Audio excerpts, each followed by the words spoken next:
Have you ever been jealous of those who have had the opportunity to take masterclasses from great artists, while you have sat in the wings, wondering longingly if and when you might have a chance? Moment of honesty here. Even if I had the opportunity for a masterclass, I think I would be too nervous to go. But that doesn't stop me from wishing I could. But wait a moment. I'm an artist. I'm creative. I can solve this problem, right? Quick caveat before we dive into things. Having a relationship with a talented art mentor to encourage, challenge, and guide you is priceless. I'm certainly not wishing to speak against formal education and mentoring relationships. By all means, snag them every chance you get. In the meantime, though, don't sit around on your hands. Let's get started. In my Master of Fine Arts program, I pursued creative writing. Yep, you heard me, writing, not visual arts. However, the program was amazing and I learned so much, both about writing and education. One of the things we did every semester was a deep dive into carefully chosen literary books. We explored dialogue, how to write humor, pacing, language, etc. When I wanted to learn more about something, I chose a novel that exemplified it and started studying it. I would break down chapters, paragraphs, even sentences to learn the mechanics of dialogue, humor, pacing, etc. This was and is an amazing way to study, as it was like taking a front row seat in my very own masterclass. And the choice of mentors was as broad as the number of well-written books, which, for all intents and purposes, was infinite. Recently, I began to wonder, was this approach only useful for writing? What if I could break down artwork into specific elements and figure out what made them work so well? This would be going a step beyond copying the work. Rather, what if I were to study how those elements were employed and then work what I had learned into my own artwork? See, I'm an illustrator. I draw pictures to tell stories. I'm not a landscape artist. I'm not a portrait artist. At least not the kind of portraits that get hung in buildings, commemorating great people for doing great things. I don't create Mona Lisas, and I certainly don't color water lilies floating under bridges. Studying these masterpieces certainly teaches me things, but the main focus isn't on illustrating children's books. And if you haven't noticed, there aren't a lot of resources out there that straight up teach book illustration. There are plenty on creating living, breathing characters, color theory, perspective, etc. But few are that show drawing all these various elements together. So I decided to give myself my own masterclass, as poorly equipped as I was to do so. Off to the library I marched. Okay, I didn't actually march, but wouldn't it have been cool if I did? Wouldn't it have been even cooler if I had done my marching with a grant from the Ministry of Silly Walks? Moment of honesty here, I'm not nearly brave enough to practice silly walks in public, but I dream about being that random and weird. Yes, this is how my brain works. The picture book section at the library was utterly overwhelming. So many books. I narrowed it down by looking in the section marked New and choosing books that used illustration styles that I was drawn to. Maybe it was the colors, maybe it was the characters, maybe it was the title, but I chose 5 books and left with them clutched to my chest. Here were my masters, and they were going to teach me, come hell or high water. Little did Eliza Paganelli know, but she was already signed up as my first children's book mentor. Back home, I pulled out Every Little Seed by Cynthia Schubert and illustrated by Eliza Paganelli. This book first caught my eye with the simple, gently colored illustrations. The style incorporates a hand-drawn texture, a cohesive color palette, and a gentle playfulness with proportions. With my first quick flip-through, I noticed the number of full-page spreads. I've only worked on singular items and simple small scenes so far, and they were exhausting. But Every Little Seed was filled with full-page spreads. How magical and intimidating. But when something is overwhelming to me, I put on my teaching spectacles and begin breaking things down. Paganelli's book, with such a gentle style, was the perfect place to start. I wish I could go through every page with you, but I fear that might take an entire month or more of videos. So instead, I'm going to focus on one spread. I've chosen this spread to dive into. It's partway through the book. I would give you page numbers, except apparently this book doesn't have any. But flip through and you'll find it. Alright, let's start with the big picture and then dive into some details. There's a lot going on here. A little girl is studying seeds and dreaming about the flowers they will be one day. There's flower seeds from a variety of plants. There's some pollinators, the butterflies. There are leaves all over, and finally there's the main character, the little girl showing her excitement about the seeds. Now, what about colors? Most children's books are very colorful, and this one is no different. We have green, purple, indigo, yellow, orange, white, black, red, pink, tan, and brown. That's a lot of colors, but they all work together. I went ahead and took a snapshot of the page and then dove into PROCREATE and created a color palette from her book cover. It's funny, standing back from the page and just looking at the color palette, it seems much stronger and more striking than the book. Some of these colors, like the orange and red, could have quickly overwhelmed, but Paganelli handles them skillfully. The girl is perhaps the simplest and most dramatically colored of everything. Her dark brown hair sets her off from the page. Her backdrop is a soft peachy yellow. Her eye is almost centered in the page, and the black pupil of her eye mirrors the black seed she is holding. Her red sweater is a strong color too, highlighting her importance in the scene. I see her first.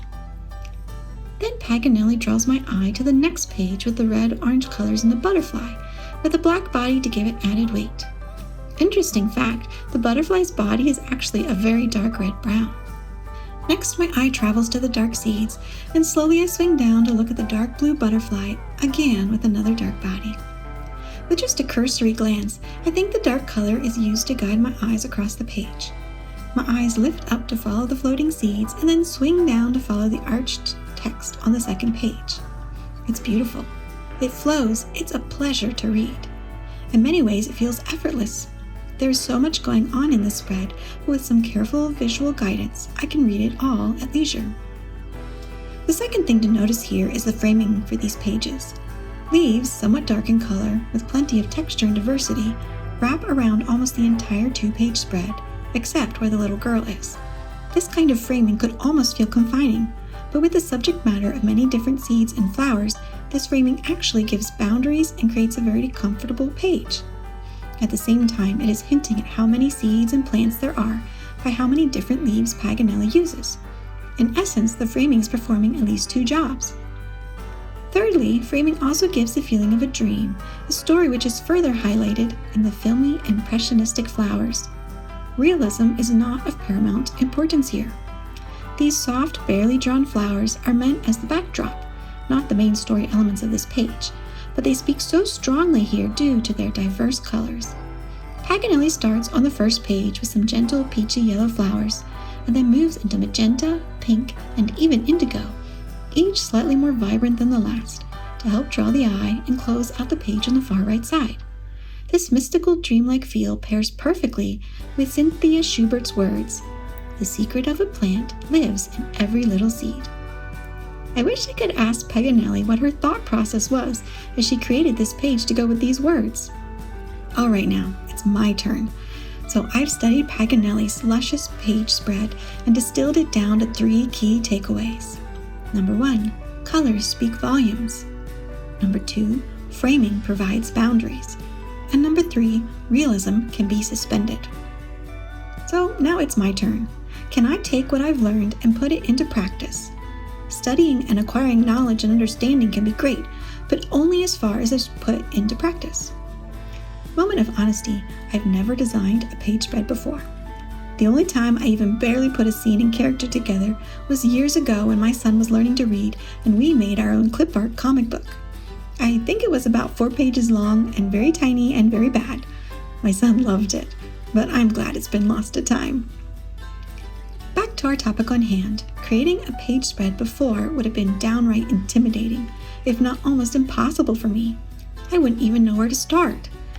But after this brief study, I began feeling excited. Now, I knew I didn't want to copy the character and subject matter of Paganelli's spread. I really wanted to take what I had learned and apply it to my own project. So I went back to my spring inspiration list and browsed down through to see something that sparked my interest. Something. Ah, here we go, a confused chick. I love chicks. Won't it be fun to try confusing one? All right, story time. I grew up on a farm, and one of the fun things in the spring was hatching out the chicks.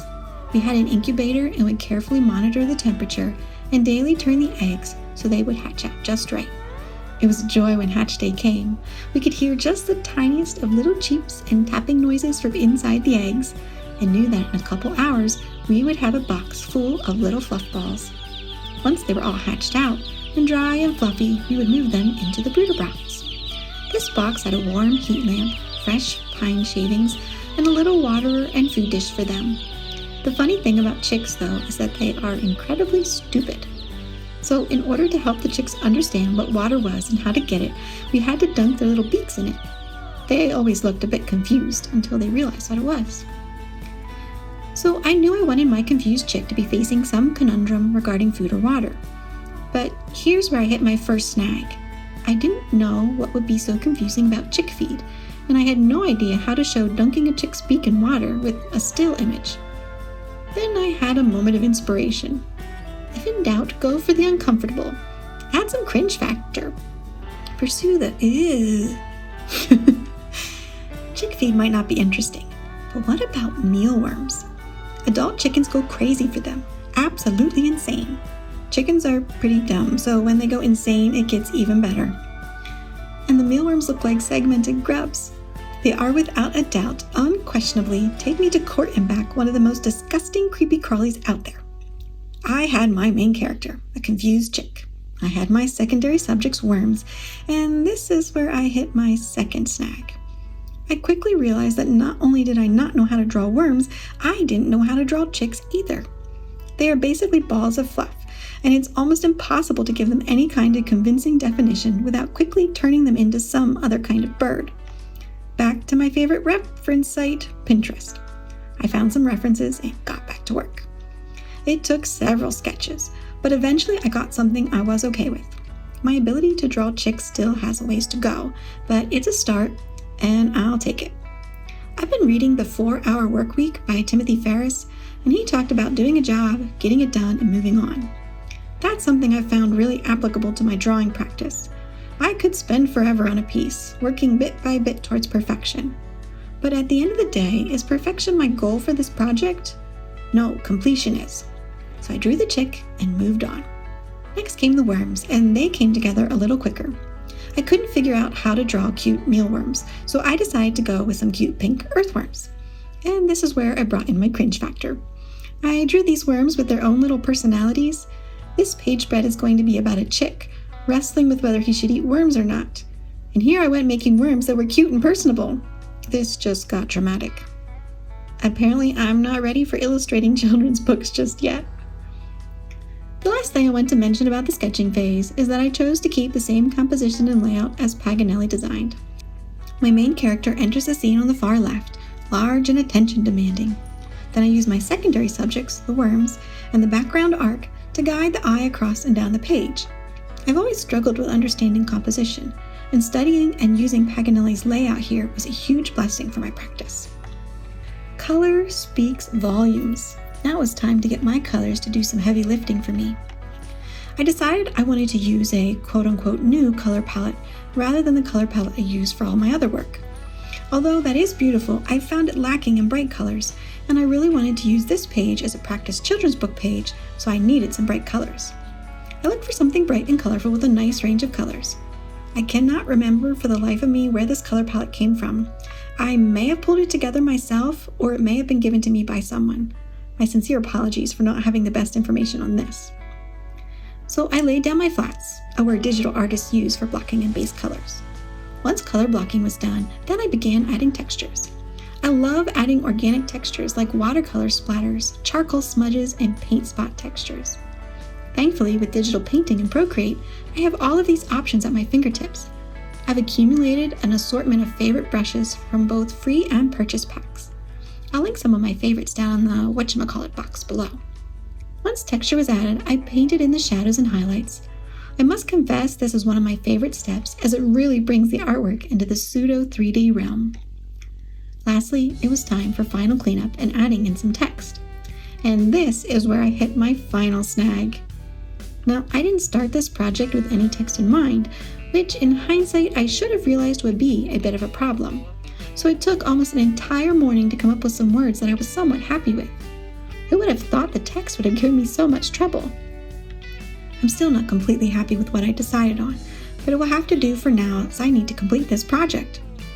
By the way, I love children's books that rhyme, but if they can't rhyme, I love when they have similar lyrical words in them.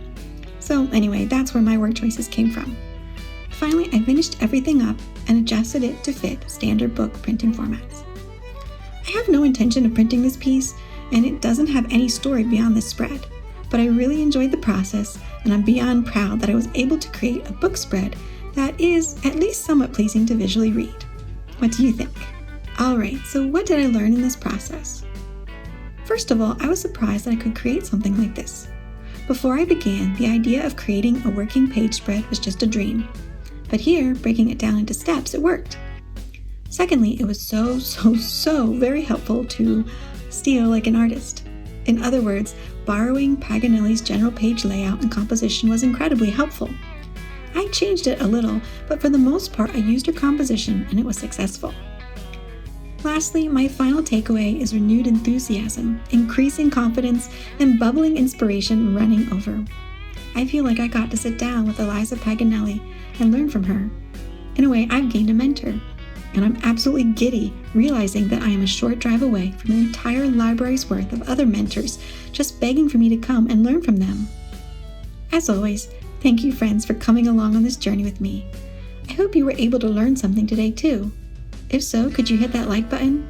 Subscribe if you haven't, and don't be afraid to leave a comment below. The algorithm gods thank you, and you earn my undying gratitude.